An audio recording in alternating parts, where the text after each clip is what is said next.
Welcome to an episode of Behind the Scenes, a weekly program unveiling the biggest political developments in Somali politics and the wider Horn of Africa region.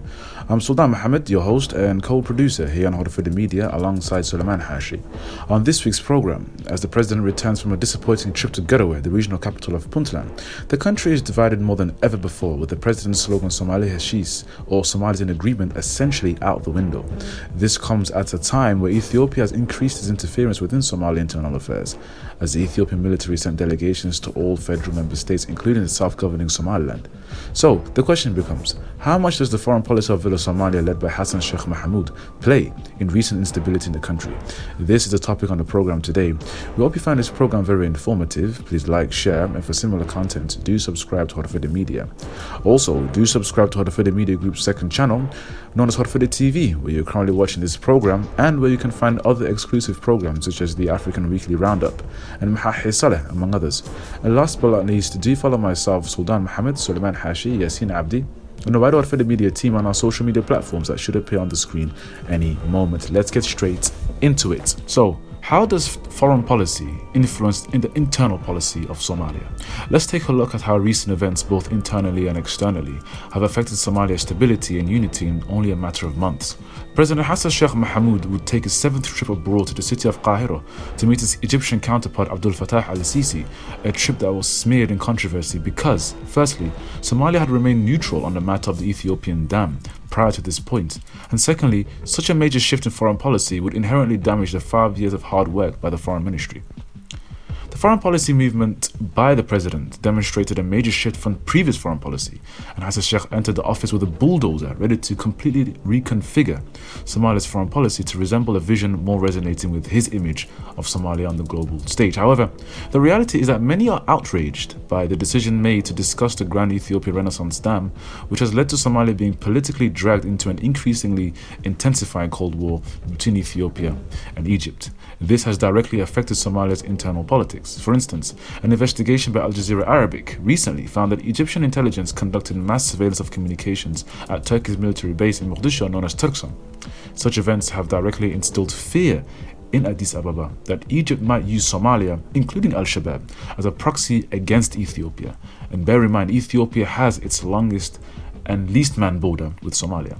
For Ethiopia, the conflict in Tigray against the TPLF is already being used as a proxy by Egypt to create instability in the country, and as a result, one can understand that the leadership in Addis Ababa do not want a second front from Somalia to combat Egyptian political aggression. Now, a question arises. Many have argued that Somalia has a right to make alignments with whoever it wishes. But that isn't political realism. The reality is that there are no friends in politics, there are only interests. Somalia has been in rubbles for 30 years, and what has Egypt done to help the Somali nation recover? Absolutely nothing. The only reason Egypt is currently interested in Somalia's friendship is because of its conflict with Ethiopia, which Somalia neighbors. Therefore, the main question becomes, what does Somalia itself gain from aligning with Egypt?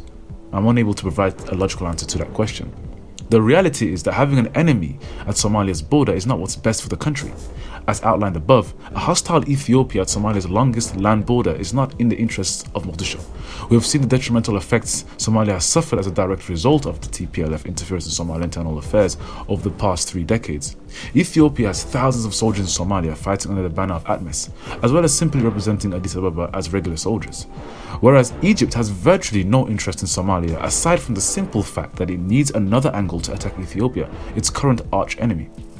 The Egyptian President al-Sisi told reporters that during a press conference that he and President Hassan Sheikh jointly condemned Ethiopia's, and I quote, unilateral policies. And the reality is that Somalia cannot join a side in this conflict because it will be the biggest loser. For Somalia, the best outcome is to act as a mediator between both nations to find a solution that works in Somalia's interests rather than the interests of Ethiopia or Egypt. And what is the interest of Somalia? The interest of Somalia is it being at peace with its neighbors.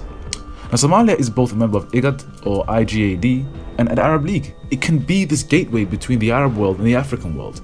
It is both geographically and politically in the right position at the right time. But it seems as though this is very far from reality. And President Hassan Sheikh Mohamud's very own spokesman, Abdulkarim Kar, was forced to apologize for stating that President Hassan Sheikh and President Sisi didn't discuss the Ethiopian dam issue during a press conference, which demonstrates now the amount of influence Egypt has within the current regime in Mogadishu.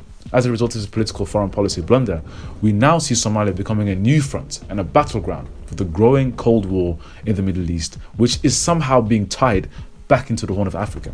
Now, Ethiopia has sent delegations to southwest states, Galmudug, Hirshabelle, Puntland, and Jubaland, as well as south-governing region of Somaliland. All such aforementioned meetings happened without the consent of the federal government in Mogadishu.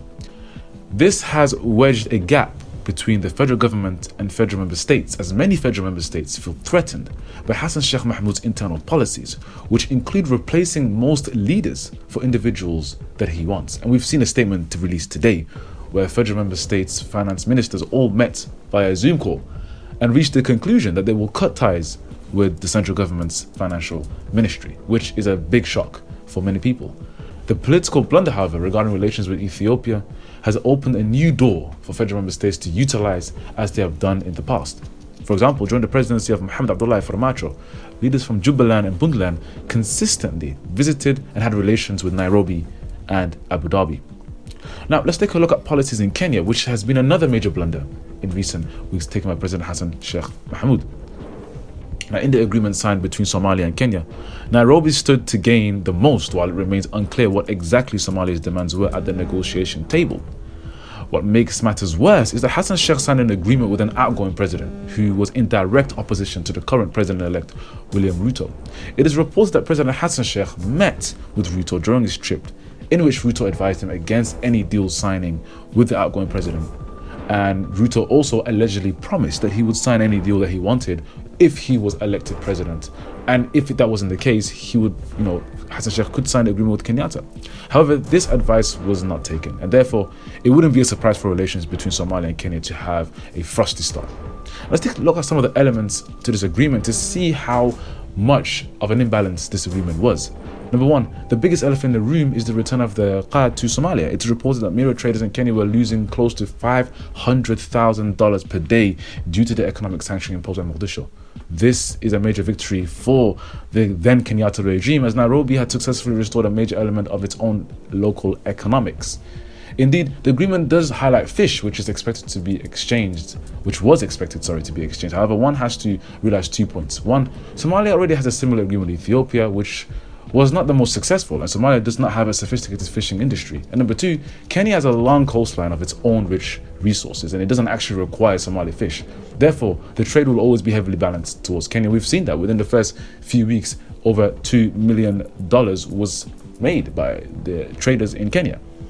And in fact, Ethiopia is a landlocked country, which makes it more likely for Addis Ababa to purchase Somali fish in comparison to Kenya, which has a long coast of its own. The reality is Kenya doesn't really require Somalia. For Hassan Sheikh and other critics of the trade deal with Addis Ababa, one would expect his administration would ban Qad importation, not just from Ethiopia, but altogether. At the end of the day, this is a drug which continues to rot Somali society to the core, particularly the youth. Additionally, the mirror conundrum was a major leverage for Somalia to gain more from this new deal, which seems to be underutilized. Another major element was the return of Kenyan Airways to Somalia. Again, this is another major victory for Kenya. Why? 2 major points. The reality is that more people will be flying to Nairobi from Mogadishu than Nairobi to Mogadishu, meaning that this will increase businesses and tourist travel to Kenya. And number two, it is a Kenyan airline that has absolutely no gain for Somalia as an airline, aside from its increased travel from Kenya. In fact, the agreement does not even make it any easier for an average Somali person to travel to Kenya, for instance. A Somali national attempted to fly via Kenyan Airways to Kenya would have to wait 10 days to receive a visa and pay $300. The better policy for Hassan Sheikh Mahmoud would have been to sign an agreement with Ruto and a deal that would directly deal with the issue of Jubaland, which has been at the center of Somali-Kenyan diplomatic rifts.